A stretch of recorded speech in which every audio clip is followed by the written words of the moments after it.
നമസ്കാരം, ഫുക്രിയിലേക്ക് സ്വാഗതം. IPL ഇന്ന് ആദ്യ കളികൾ തോറ്റ രണ്ട് ടീമുകളാണ് ഏറ്റുമുട്ടുന്നത്. ഒന്ന് കൊൽക്കത്തയും മറ്റൊന്ന് ഹൈദരാബാദും. കൊൽക്കത്ത നൈറ്റ് റൈഡേഴ്സും സൺറൈസേഴ്സ് ഹൈദരാബാദും ഇന്ന് ഏറ്റുമുട്ടുമ്പോൾ വിജയം അനിവാര്യമാണ് രണ്ട് ടീമിനും വിജയം തുടങ്ങേണ്ടിയിരിക്കുന്നു. IPL ആദ്യ കളി കഴിഞ്ഞു, രണ്ടുപേരും തോറ്റു. കൊൽക്കത്ത മുംബൈയോട് തോറ്റു, ഹൈദരാബാദ് ബാംഗ്ലൂരിനോട് തോറ്റു.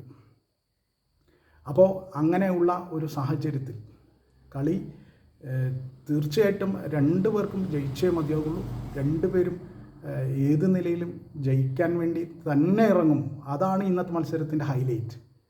ജയിക്കാൻ തുനിഞ്ഞിറങ്ങിയ രണ്ട് ടീമുകൾ തമ്മിലുള്ള പോരാട്ടം അതൊരു ഒരു ഗംഭീര പോരാട്ടമായിരിക്കും.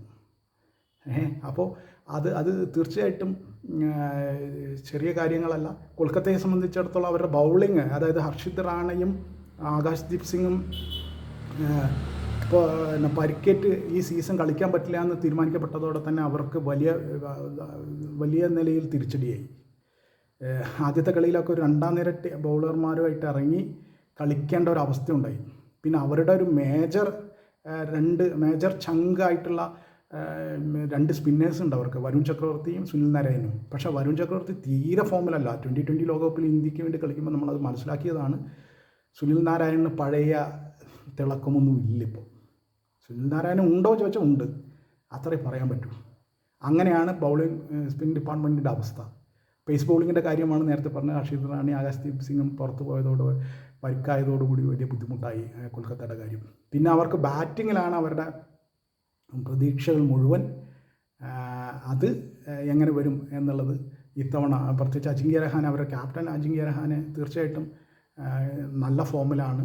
അപ്പോൾ ആ നിലയിൽ രഹാനെയൊക്കെ എങ്ങനെ എത്രത്തോളം 2020 പ്രധാനമായിട്ടും വേണ്ടത് ഒരു 200-220 സ്ട്രൈക്ക് റേറ്റിൽ കളിക്കാൻ കഴിയുക എന്നുള്ളതാണ്. അതിലേക്ക് അജിങ്ക്യ രഹാനെ വരിക.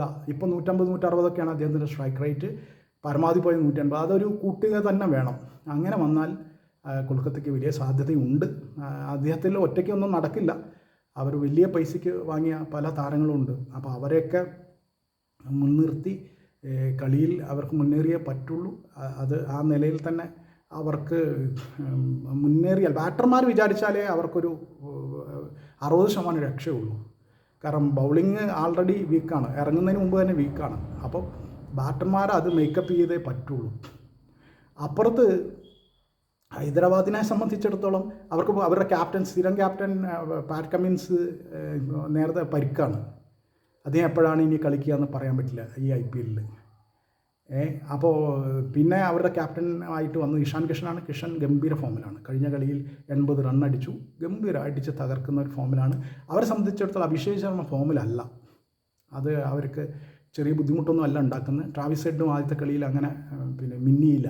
ട്രാവിസ് ഹെഡും അഭിഷേക് ശർമ്മയുമാണ് കഴിഞ്ഞ 1-2 സീസണുകളായിട്ട് ഹൈദരാബാദിനെ ശക്തി. അവർ രണ്ടുപേരും നിശബ്ദരായിരുന്നു ആദ്യത്തെ കളിയിൽ. ഇന്ന് അങ്ങനെ ആയാൽ ബുദ്ധിമുട്ടാണ്, അത് അവർക്കും അറിയാം. അതുകൊണ്ട് തന്നെ അവർ മികച്ച കളി കാഴ്ചവെക്കും എന്ന് തന്നെ നമുക്ക് മനസ്സിലാക്കാം. അവരെ സംബന്ധിച്ചിടത്തോളം ബൗളിങ്ങിൽ പാറ്റ് കമ്മിൻസ് ഇല്ല എന്നുള്ളതൊരു പ്രശ്നം തന്നെയാണ്.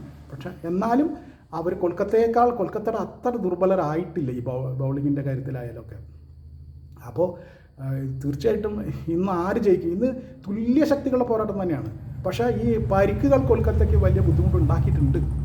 അത് കൊണ്ട് തന്നെ ചെറിയൊരു എഡ്ജ് ഹൈദരാബാദിനുണ്ട്.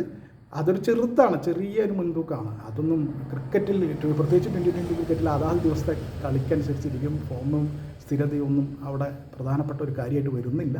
അപ്പോൾ അതുകൊണ്ട് തന്നെ രണ്ട് ടീമുകളും ജയിച്ച് പോയിന്റ് പട്ടികയിൽ ഇടം നേടാനാണ് ശ്രമിക്കുക എന്നുള്ളത് ഉറപ്പാണ്. അപ്പോൾ അതൊരു ശക്തമായ പോരാട്ടമാണ്. ആരും മിസ് ചെയ്യാതിരിക്കും.